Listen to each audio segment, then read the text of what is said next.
Levou aí muitos comentários dos nossos assinantes.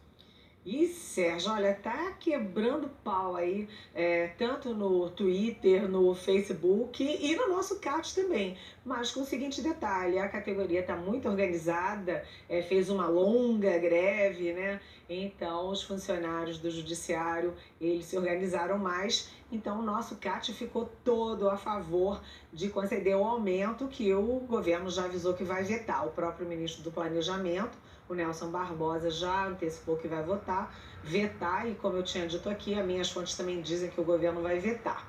Né? Então, primeiro a gente começa falando aqui das mensagens do CAT, todas elas assim, num tom bem zangado. O Carlos Alberto, de Sorocaba, São Paulo, diz que concorda com a situação, que a situação do país é delicada, mas os funcionários do judiciário não podem pagar por isso. Segundo ele, o governo não cumpriu a lei e não enviou projetos para os reajustes anuais. A Sandra Baida, de Vila Velha, no Espírito Santo, diz que é servidora do Judiciário e se disse decepcionada com os meus comentários depois de 9 anos sem reajuste. E ela ainda perguntou assim: depois de 9 anos sem reajuste, devemos pensar no país? E quem pensa nos meus filhos? O Célio Câmara, de Manaus, olha só, olha, vários cantos do país, eles estão bem organizados mesmo. O Célio Câmara, ele pergunta por que nós passamos a notícia do aumento do judiciário sem entrevistar nenhum representante da categoria. E por que a gente não divulga quanto o governo federal gasta com propaganda. A Anne, do Cruzeiro, aqui pertinho, no Distrito Federal, diz que não entende como pensar no coletivo se o governo aprovou o aumento do fundo partidário e dos salários dos juízes e dos ministros. Somente os servidores do judiciário precisam pensar no coletivo? Pergunta ela. Já a Vanessa Lima, que também é do Cruzeiro e aqui do Distrito Federal, ela diz que não é verdade que houve aumento de mais de 60%. Disse que basta observar os valores escalonados do projeto deles e para ver que eles estão há 9 anos sem reposição salarial. A Fernanda, que tem um nome meio complicado, vou tentar acertar, o nome dela é Van Han, ou Vang Han, ou Vanham.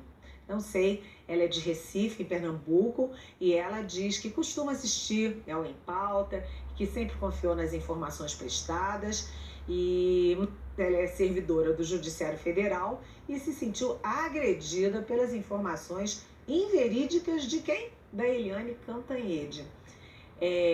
Aí, o que acontece? Vou começar pelo fim. As informações inverídicas, se é que elas são inverídicas, não são minhas. Como eu falei aqui, repeti, as informações são do Ministério do Planejamento.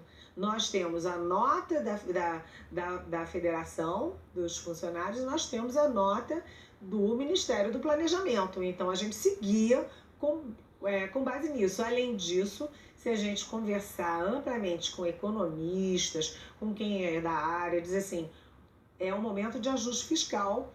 Isso é um fato, é uma constatação, não é uma informação inverídica, é uma informação verídica. Você está num momento de ajuste fiscal, a economia toda destrambelada, a inflação alta, juros altos, o governo acaba de cortar até pensão de velhinhos, enfim, teve um corte aí que todo mundo viu, pensão, tudo isso. Então, é uma questão delicada você fazer o aumento de uma só categoria. Isso é um registro.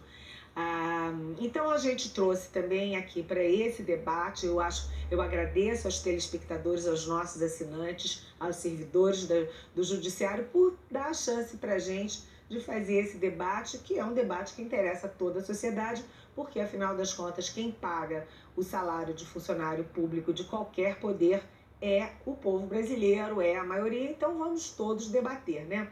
Eu trouxe aqui algumas informações, por favor. Olha lá, olha, o aumento do judiciário, segundo o Ministério do Planejamento, olha só, os percentuais de aumento pelo projeto que foi aprovado no Congresso, eles vão de 59% a 78%. O número de funcionários é 117,5 mil no país todo. O impacto desse aumento entre 2013 e 2018, ou seja, durante o mandato da presidente Dilma Rousseff, seria ou será de 25,7 bilhões de reais. E o custo ano depois de 2018, ou seja, quando vier um novo presidente e tudo, passa a ser de 10,5 bilhões. Então, esses são os dados do Ministério do Planejamento. Se, por favor, vocês acham que é uma informação inverídica, vocês reclamem com o Ministério do Planejamento, é uma informação oficial. Agora, vamos ver a informação dos servidores. Olha aqui, olha, segundo os servidores, 78%, que o planejamento diz que é o máximo, nenhum servidor será atingido por isso. Segundo os próprios funcionários, eles garantem que esse percentual de 78%, portanto, é uma abstração, é uma fantasia, porque nenhum servidor se encaixa nisso. Eles dizem que acima de 70% serão só 14 servidores. A abrangência é só em cima do vencimento básico, ou seja, se você tem o vencimento básico, mais vantagens, mais isso, aquilo, não conta. O percentual seria só em cima do vencimento básico. E segundo os funcionários, sempre frisando bem isso, o impacto de 2013 a 2018 não seria de 25 bilhões, quase 26 bilhões, como diz o planejamento, mas de menos da metade disso, de 10,38 bilhões. E o custo ano após 2018 seria zero, segundo eles, e não mais de 10 bilhões e tanto, como diz o Ministério do Planejamento. Então, nós temos aí uma guerra de versões, uma guerra de números, e nós aqui estamos oferecendo a vocês essa guerra para ver como é que fica, né? Agora, uma informação também que é muito clara, eu vou repetir aqui, não é eu que acho ou eu que queira, mas o governo vai vetar. O governo vai vetar porque diz que a gente vive uma crise, vive uma questão difícil aí no Tesouro para fechar as contas e não tem como pagar. Mara está aqui reforçando que Não, a Helene foi não tem mesmo. perfeita.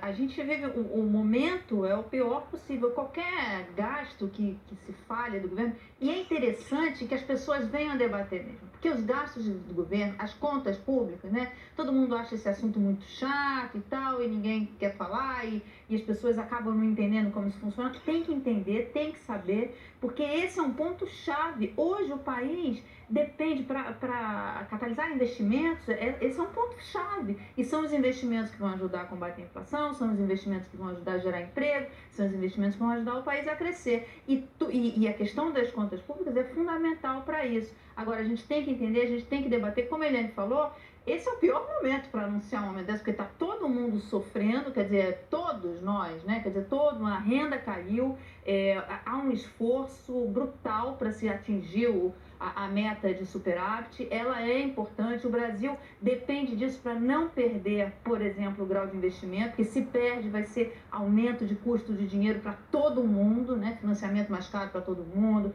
perda de investimentos, uma série de coisas assim, muito ruim. Então esse é um assunto importante e é bom que toda a sociedade venha conversar e venha entender do que são as contas públicas, porque esse é um assunto que parece chato, mas diz diretamente ao nosso bem-estar, à nossa vida, enfim, é importante. E só reforçando aí o lado democrático do Em Pauta, com a participação de vocês, assinantes, mandando não só elogios, mas críticas, sugestões e dúvidas também para a nossa central de atendimento. Pauta agora.